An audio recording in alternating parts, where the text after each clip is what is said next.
What's going on, everyone? Welcome back to the channel. Today we're gonna do a tool video, or tools and equipment that you need to go dirt track racing.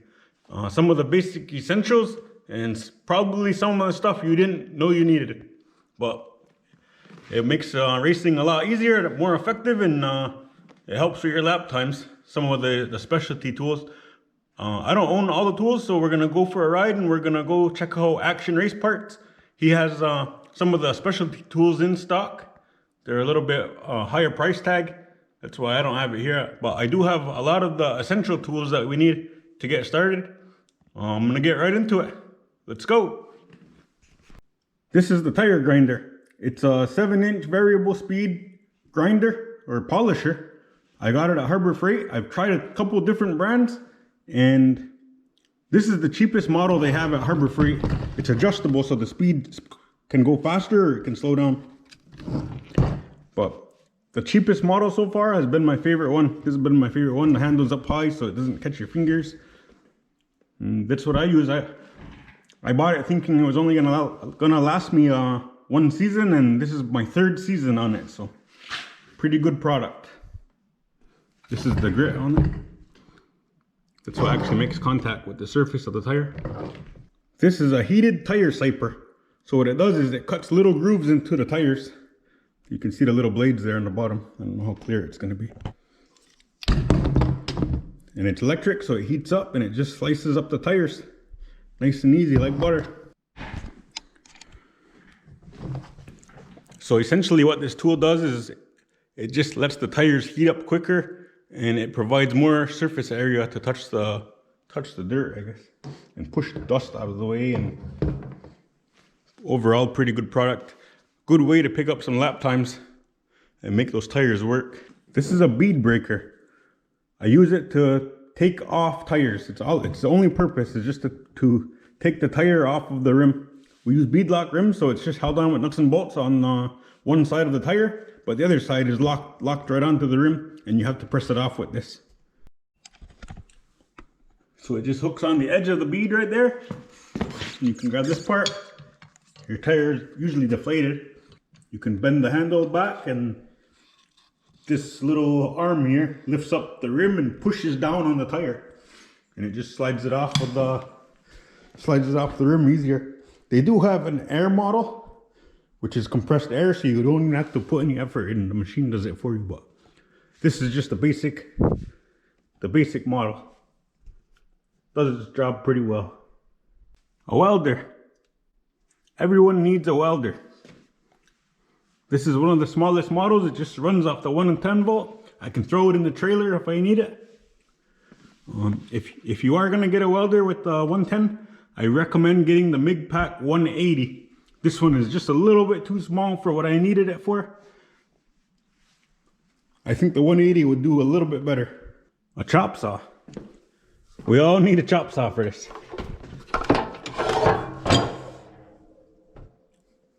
I can't tell you how many times I've used this, and cuts nice straight lines, and I use it quite a bit.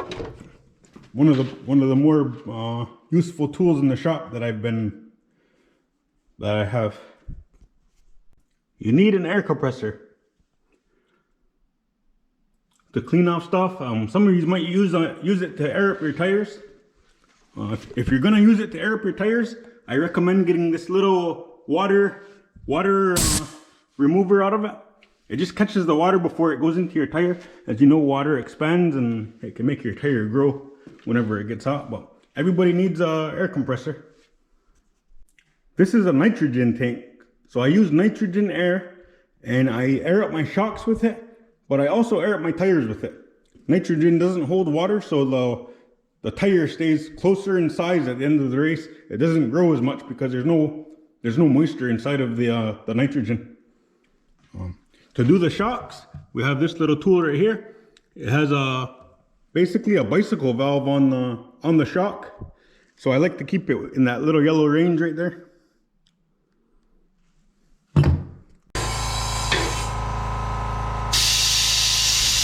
So this is the Bur Air Jacks.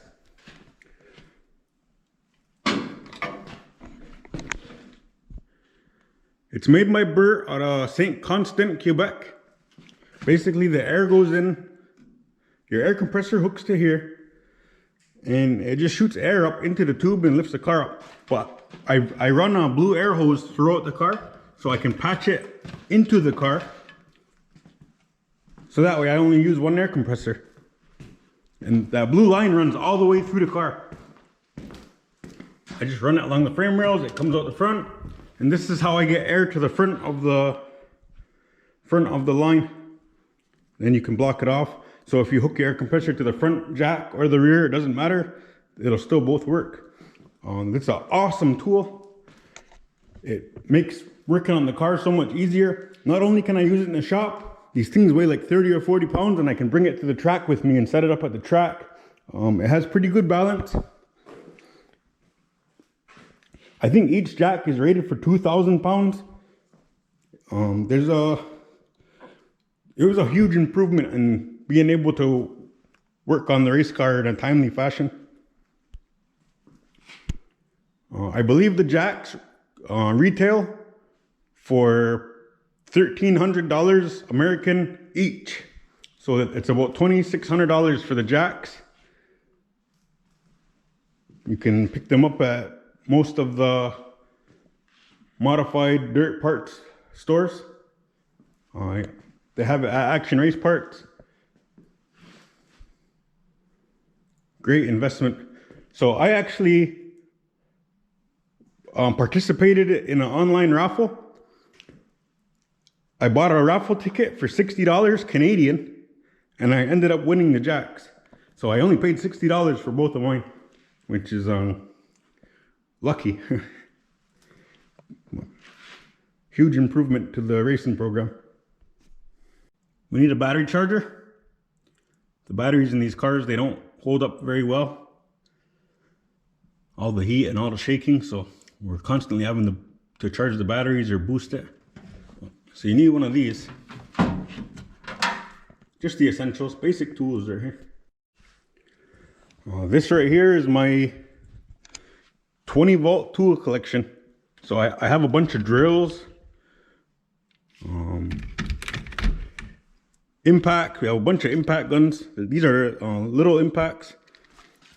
My dad does construction too, so he's out constantly using the smaller impacts. We have a bigger impact right here. I use this to change tires. It's a 1/2 inch.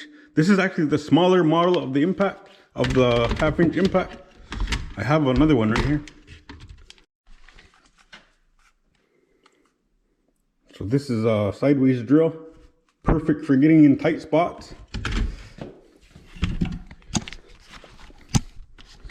This is my full-size impact. I use this pretty regularly for changing tires. It's got some good power. The only issue I have is this little switch here. It's got 3 speeds on it. It's got a 1, 2, and 3. So if it's not on number 3, it won't change the tire.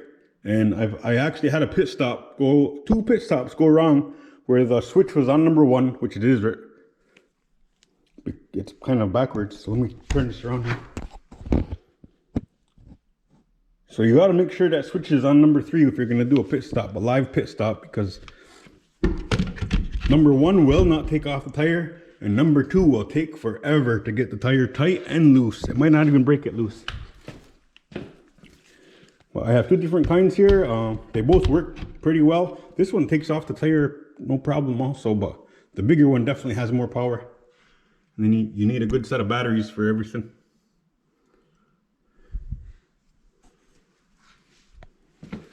This is kind of a cool tool. It's the oscillating tool.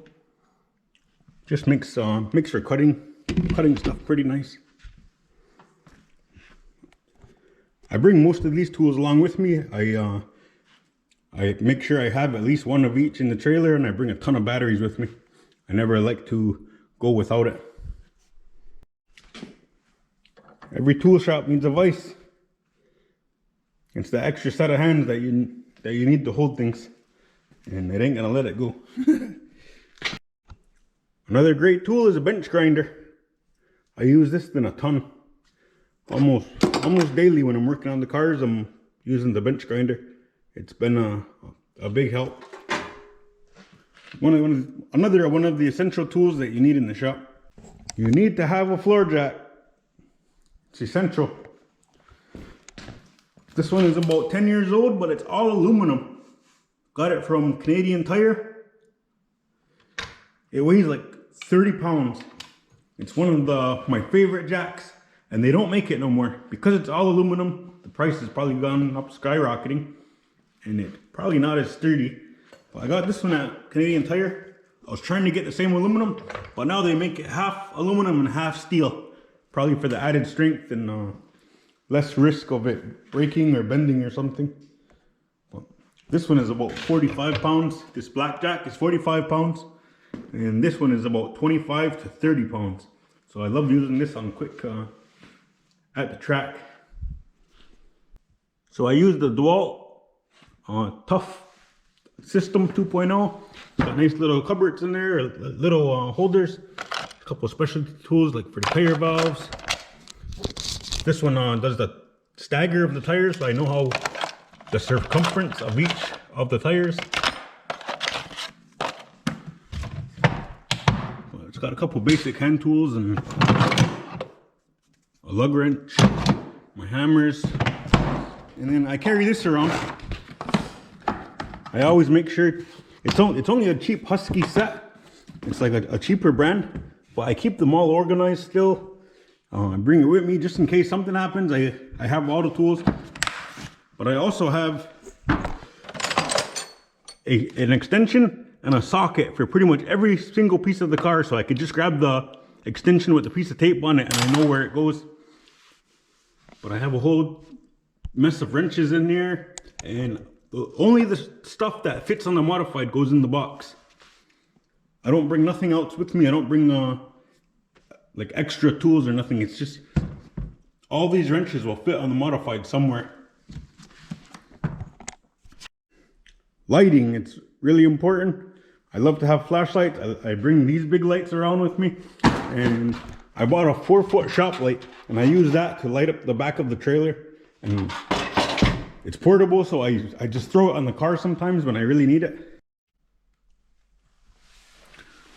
Scales.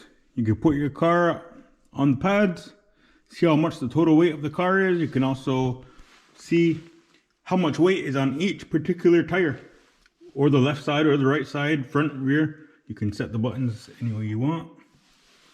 It's a good tool right here. Write down all your information after a night at the track, and you can, if you get a good night on the track, you can always try to set your car to the same weight. Here we have an angle finder. Perfect for setting your front end adjustments. This is just a regular magnetic finder, angle finder. They do have digital ones now, and perfect for setting your casters on your front axle. This is my toolbox here. I have 2 toolboxes here. Carburetor drawer, electrical, and then just a bunch of sockets and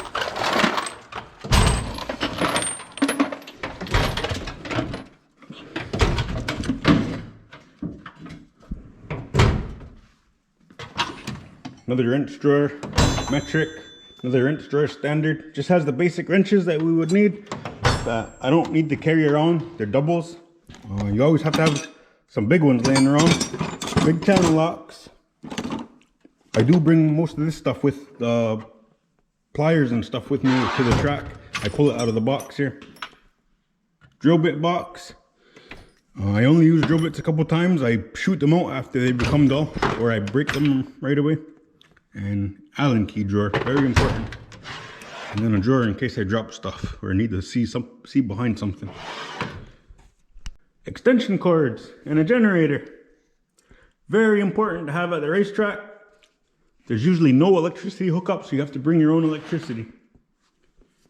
I just cleaned out the carburetor on this. It's been about a year old. This thing fires up every time. We use it a lot here too because the power goes out here on the reservation. So I always have it ready, and I have electrical cords ready to power up the house if I need it. But just as important, to get it to the racetrack, it's gonna fire up every time. You probably didn't know you needed it, but if you're gonna go traveling to some of these races, you need a small ATV to get around, go get fuel, just travel around. Charlotte would have been like a 1 mile walk to the grandstand to go to the driver's meeting. They say driver's meeting 10 minutes, then you have to walk a mile to get there. So it helps having the little four-wheeler to go grab parts, to go grab gas. It's easy to haul in the trailer. I can throw it right in the front of the trailer and it doesn't take up very much space, which is nice. And it's really light. It only weighs like 200 pounds or 100 pounds or something. It's super efficient. It is nice having a side-by-side for going for places like a Oswego, where we had to throw all the tools and the tires and stuff in the back of the side-by-side to go to the infield. So there is some tracks that you do need the side-by-side to bring with you. But one of the tools you probably didn't know you needed. Other good methods of transportation can be one of those little pit bikes, little motorcycles. I've seen people with electric scooters, at the very least a bicycle, or maybe some other creative way to get around the grounds. Even a kid's wagon, it works good to pull fuel jugs around. Just gotta think outside the box a little bit to make things easier on yourself. Another tool that you need to go racing is a trailer. So it's also nice for storage in the winter time. Keeps all the stuff nice and dry, having an enclosed trailer. But it's not necessary. You can get away with having a flatbed trailer. I used that for 8 years or almost 10 years since I started racing. I was using a flatbed. I still have it. I still have the flatbed trailer in the back, and I still use it for just having an extra. But it's nice having the upgraded enclosed trailer. Have my car storing in here so I get room in the garage. I still have more of my wrenches. I like to keep it organized. I like to keep it on the same piece and put them back when I'm finished with it. Jack stands, another important tool. This is a homemade gear holder. It just bolts welded on a metal plate. Holds all my quick change gears. Very efficient tool.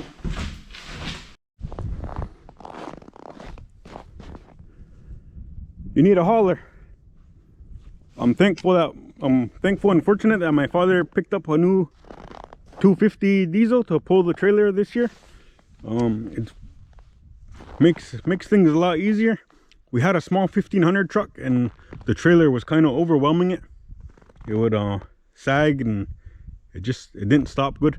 So it's nice having the big heavy duty truck to get it to control it a lot better. So this is my work area where I make the YouTube videos. It's also one of my main computers for doing media and running my Equal Skies media company, and that little screen right there runs the radio station. Not necessary for racing, but definitely necessary to make YouTube videos. All the cameras and GoPros. Oh, I made it to Action Race Parts, and we're gonna check out some of the tools and equipment that he's got here for sale. They're a lot more high-end tools. He has most of the stuff here in stock because he can sell it to you. And because we're on the reservation and it's all tax-free, so you're pretty much paying the lowest price you're gonna get it anywhere around this area. So let's check out some of his tools. For fabricating row bars, you need a tubing notcher. Makes things a lot easier. Makes the tubes fit together, and just cut out the end of it. Put it to the butt it to the other tube, and you can just weld it up. Makes it pretty quick. For making your bumpers and putting nice bends in it, nice clean bends, we have a pipe bender here. It won't kink up. It'll just make a nice smooth curve on your pipes.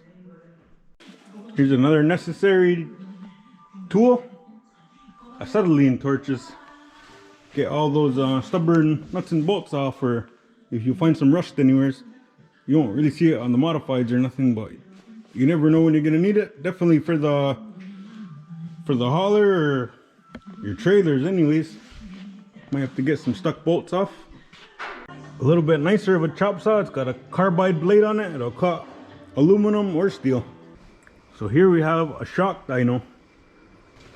So this is just reading the shocks. It'll print out a graph of how fast the spring and the shock will compress and how fast you can pull it apart, or if it's gonna stay under pressure or under load. And it sends it to a printer to print you out the graph, and it'll tell you exactly what the shock is and how the valvings react under load. There's also a spring smasher. It'll tell you what the springs, the load of the spring. It's locked up in the back room, so I don't have a chance to show you that.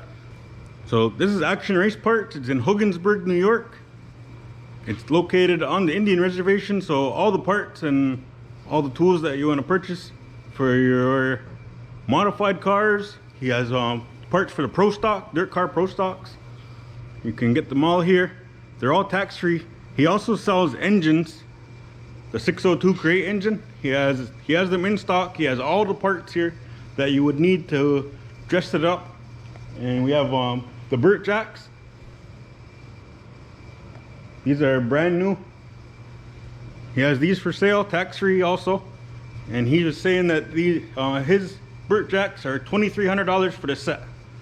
So you can, without the door price, you can pick them up over here, and that's what it'll cost, $2,300 for both of them. He has another tool also locked up with the spring smasher. It's the Ultimate Siper. It helps you grind and sipe tires. It's a complete machine. Well, we'll get it on another video where we actually use it once we pull it out of the back and get it in operation. We'll show you how it works. But that runs about $3,200 with all the different attachments that go to it. And it's a pretty handy machine. It'll help you get done your tire preparations a lot faster and save you lots of time, and it'll definitely help you pick up lap time speed on the track. So I hope you like this video. These are the tools that we use for the racing, and some of the tools that I wish I had in my shop. One of these days we'll have it, but Louis has it here at Action Race Parts, and it's just down the road for me. So whenever I need anything, I always just come over here, and he lets me know some of the best choices I have, and he always points me in the right direction, helping me get speed out on the racetrack. So if you like the video, share it, click the like button, click that little bell to receive notifications, and if you haven't already, hit that subscribe button and follow along. We're getting ready for the 2022 season. Thanks a lot for watching. Peace out. Let's go.